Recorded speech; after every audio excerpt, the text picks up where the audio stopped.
Bismillahirrahmanirrahim. Assalamualaikum warahmatullahi wabarakatuh. Alhamdulillahirabbil alamin. Wassalatu wassalamu ala asyrafil anbiya'i wal mursalin Sayyidina Muhammadin wa ala alihi wa ashabihi ajma'in, amma ba'du. Saudara-saudaraku yang dirahmati Allah subhanahu wa ta'ala, alhamdulillah kita bisa berjumpa lagi dengan channel saya ini. Dan saya doakan semoga kalian semua yang menonton video saya ini selalu sehat walafiat dan senantiasa ada dalam limpahan karunia serta rahmatnya Allah subhanahu wa ta'ala. Saudara-saudaraku, saya ucapkan terima kasih kepada saudara-saudara subscriber. Alhamdulillah, terima kasih atas dukungannya. Dan bagi saudara-saudara yang belum mensubscribe channel saya ini, sebelumnya saya haturkan terima kasih. Jazakumullahu khairan katsira. Semoga Allah subhanahu wa ta'ala memberikan balasan yang berlipat ganda untuk kebaikan kalian semua. Amin ya Allah ya rabbal alamin. Saudara-saudaraku, insya Allah di video kali ini kita akan membicarakan masalah adzan. Adzan sebagaimana telah kita ketahui adalah syiar agama yang sangat agung. Wabil khusus adzan dianjurkan, bahkan hukumnya fardu kifayah, untuk memberitahu kaum muslimin bahwa waktu ibadah sholat telah sampai. Namun di sini yang akan dibicarakan ada beberapa saat yang memang dianjurkan di sana adzan. Di antaranya, di samping adzan untuk memberitahu datangnya waktu ibadah sholat yang 5 waktu, maka di sini ada adzan dianjurkan untuk orang yang kesurupan. Jadi sekali lagi, adzan dianjurkan untuk orang yang kesurupan.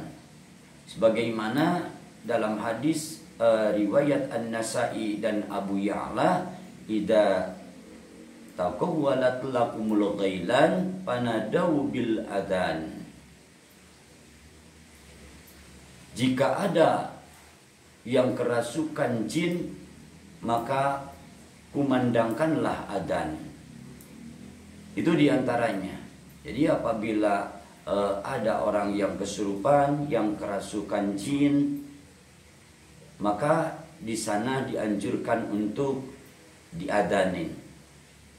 Yang kedua, untuk orang yang lagi bingung atau yang lagi sedih, sehingga orang itu banyak melamun, banyak bengong, maka di saat itu juga dianjurkan supaya diadzanan di telinganya. Diadzani di telinganya.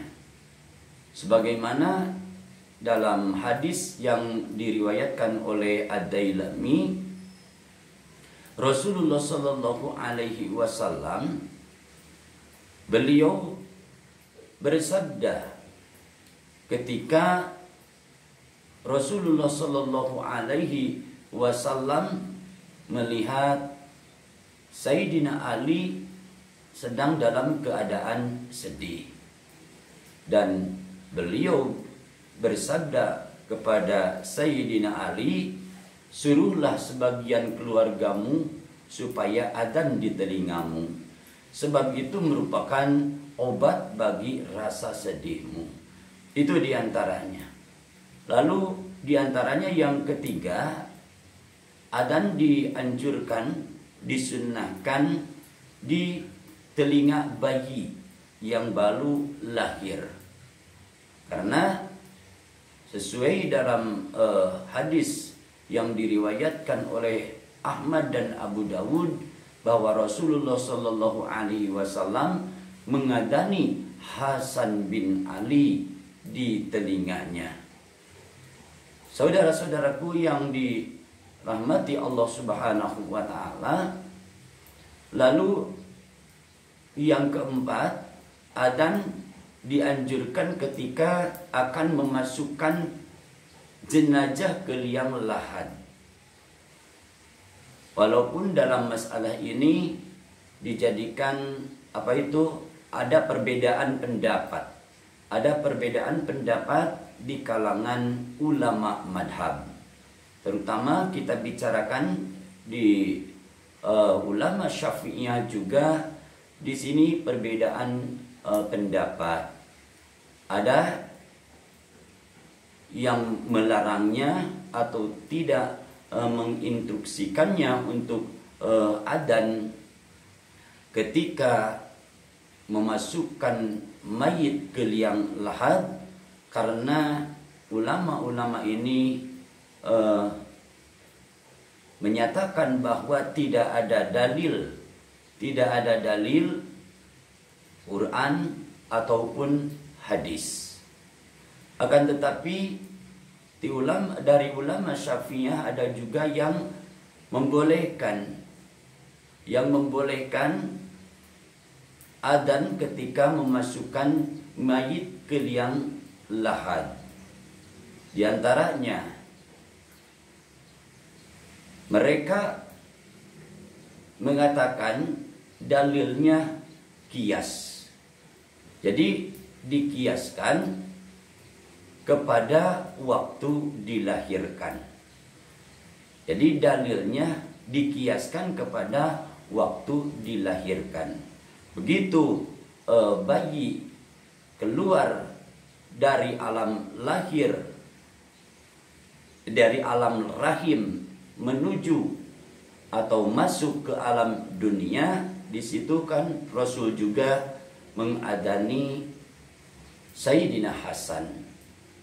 Nah, dikiaskan kepada manusia keluar dari alam dunia masuk ke alam selanjutnya, yaitu alam barzah.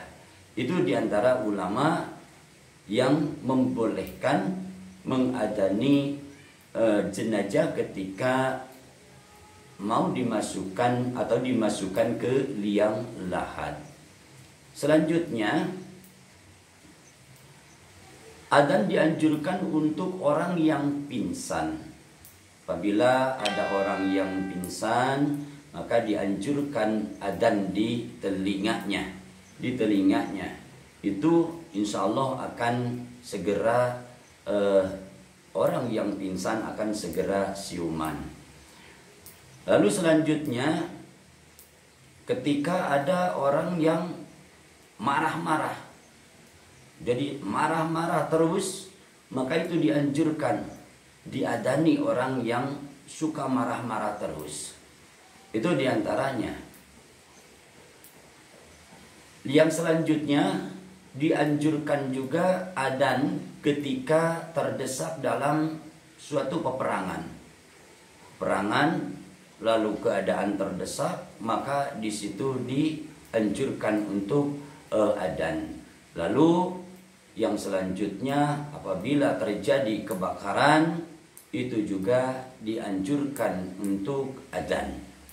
Dan yang terakhir, dianjurkan adzan dan iqamah ketika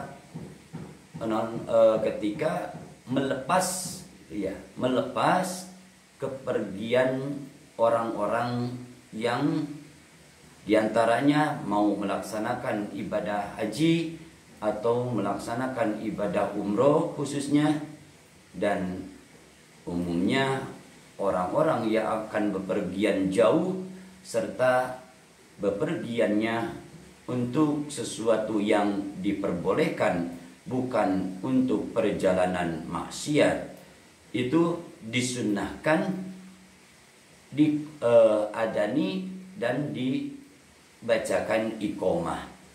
Itu bagi orang yang akan bepergian, serta sekali lagi bepergiannya yang diperbolehkan. Lebih-lebih bepergian untuk melaksanakan ibadah seperti mau melaksanakan ibadah haji atau melaksanakan ibadah umroh.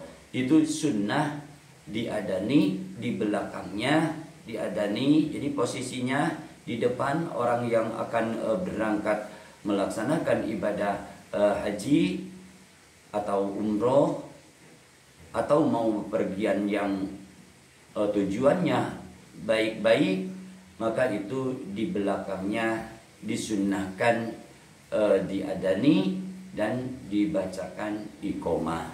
Itu diantaranya saat-saat yang memang dianjurkan untuk melaksanakan adzan.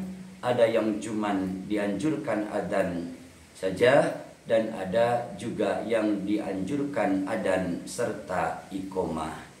Saudara-saudaraku yang dirahmati Allah Subhanahu wa taala, yang bisa saya sampaikan di video kali ini sekian saja, semoga bermanfaat bagi kita semua.